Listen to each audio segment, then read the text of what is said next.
I'm going to do some applique on my pocket to decorate it, and so I'm going to do that first.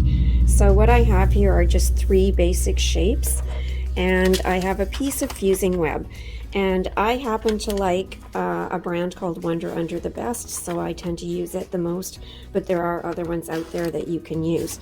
So one side of it's paper and the other side is a web, and we are able to fuse this to fabric, and then we peel off the paper and we can fuse it to another piece of fabric. So I have here 3 shapes that I've already put on a piece of paper, and I'm going to transfer those to the paper side of the fusing web. So I'm just going to trace around these shapes.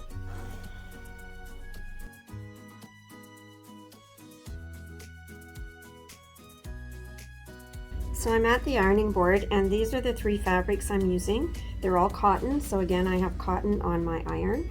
And the first thing I'm going to do is turn off the steam setting. Because we are fusing paper onto this, the steam would make it wrinkle up, so we don't want that to happen. Now you want to fuse to the wrong side. Now if I was doing something like letters of the alphabet, I would have to be careful because I would actually need to fuse a backward version. But because these are all shapes that doesn't matter which side they are, I don't need to do that for these ones. So I've trimmed them and separated them because I'm doing them all in different colors. So I'm just going to position, and you'll notice I just rough cut around the shapes. I did not cut right on the lines, and there's a reason for that that you'll see. And then these are going to just need a 10-second fuse. So you just basically put your iron on there, and sometimes I count in my head, sometimes I look at a clock if there's one handy, and if I'm talking, I just kind of guesstimate how long I'm talking. But you want a really solid fuse onto the fabric. And each one of them needs, I think I'm going to try and do 2 at a time here. You want that 10 seconds on each one of these.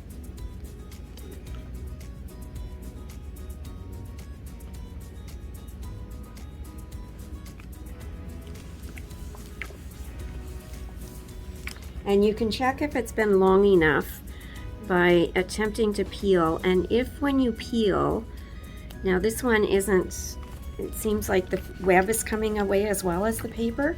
So I'm just going to do a little bit longer on that. But I do find that you need to cool it off before you actually try and totally peel the paper off. It's easier to peel off if it's cooled off. Then you cut on the lines, so we're cutting both the web and the fabric at the same time. And there's our 3 shapes.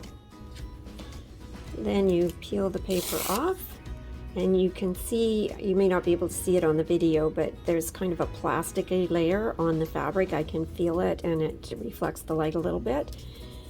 So we're going to take the paper off each one of these. And then I will decide where I want to position them. And I'm doing them, I have seam allowances here, so I don't want them right at the outside edges. And I have an edge at the top I'm going to be folding, so I don't want it right up at the top either. So I think probably in this area, and then we're going to go back to the ironing board. So our shapes are positioned, and now we're going to turn the steam back on the iron, because that's going to help with the final fuse. And we're going to do another 10 seconds. And again, I just count in my head, or look at a clock, whatever I think is approximately 10 seconds. And our shapes are fused. If you were making something that you were just going to hang on a wall, you could simply fuse it and leave it like this. But when it's something for a child that's going to be played with and washed frequently, it's a good idea to finish off the edges with stitching so that it's going to basically be there pretty much forever or until it wears out over time. So in order to do that, there's several different ways you can do it. I'm going to show you probably the most common method that I use, which is what's called a satin stitch, which is simply a zigzag that's quite close together. So satin stitch is basically a zigzag on your machine. I usually use a width of 3. Sometimes I do 2 or 2.5. It depends on the size of the shapes that I'm doing. So I'm going to do 3 for this one.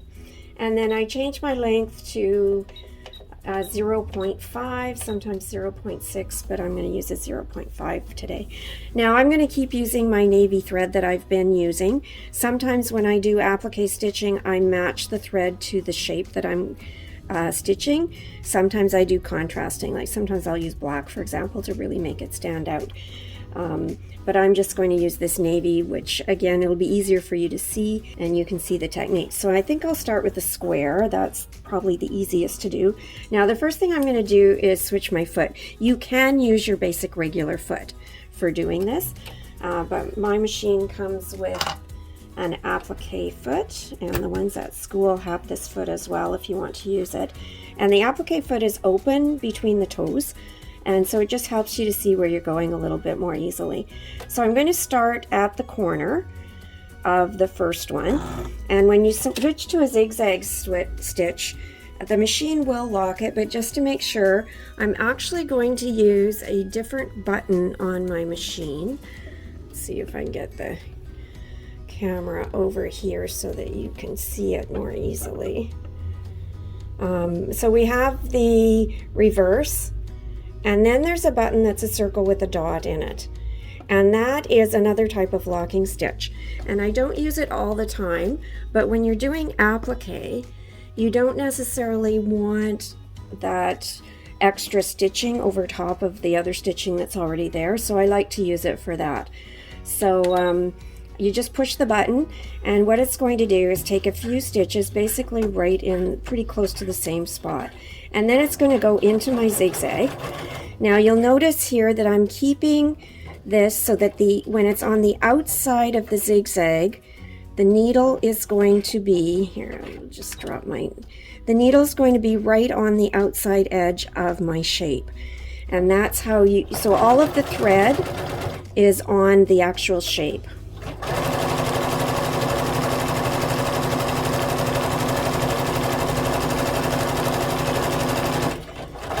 And I'm going to go right to the edge of the fabric, and I'm going to stop with the needle on the outside corner, and then I'm going to pivot and the foot down again, and then I'm going to sew. So right on the corner, the stitching is going to be over top of each other.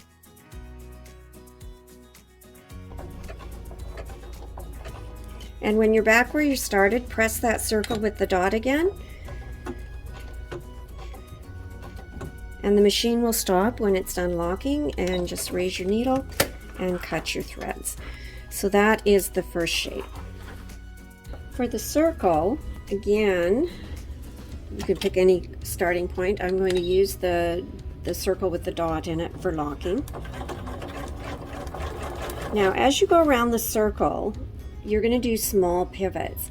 So you want to stop always on the circle with your needle on the outside edge of the fabric, and I'm just going to pivot just a tiny bit, and then I do a few more stitches and do another little pivot, and just tiny little pivots about every centimeter or so.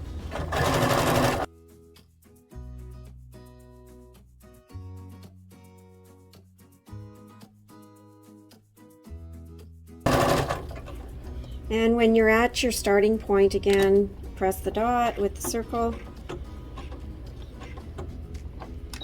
lock your stitches, and cut your threads.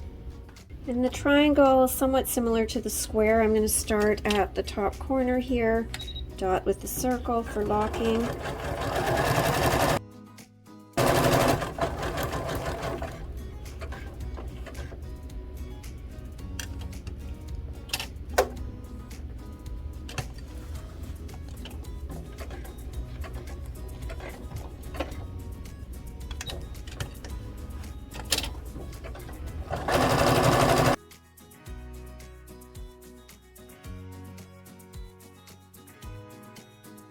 So you can see on this one I did a little maneuvering on the corner because it's not a nice square corner, but you can come around it and get it covered quite well. So there's your 3 shapes appliqued, stitched, satin stitched onto your pocket.